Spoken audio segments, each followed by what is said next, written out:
Vegetable দিয়ে tasty tasty একটা chop করব। আসসালামু আলাইকুম সবাইকে।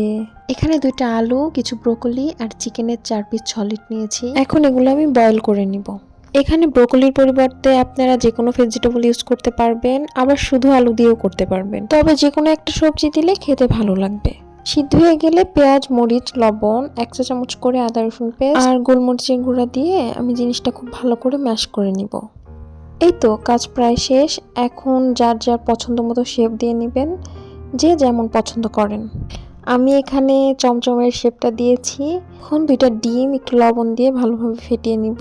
সেই সাথে আমি একটা প্লেটে কিছু ব্রেড ক্রাম্ব নিয়ে নিয়েছি। চিকেন চপটা ডিমের মধ্যে গড়িয়ে জাস্ট ব্রেড ক্রাম্ব দিয়ে কোট করে নিব। এভাবে এক এক করে সবগুলো চপ আমি রেডি করে নিব।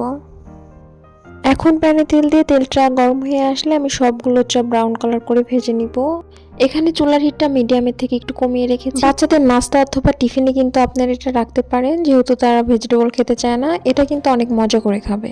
দেখতেই কত ইয়ামি লাগছে, তাই না? খেতেও কিন্তু ঠিক তেমনই ছিল। প্রিয় মানুষকে নতুন নতুন আইটেমে রান্না করে খাওয়াতে অন্যরকম একটা ভালো লাগা কাজ করে। আর জামাইয়ের কমপ্লিমেন্টের জোরে সময়ের সাথে সাথে প্রত্যেকটা মেয়েই সেরা রাঁধুনি হয়ে যায়। ভালো থাকবেন সবাই, আল্লাহ হাফেজ।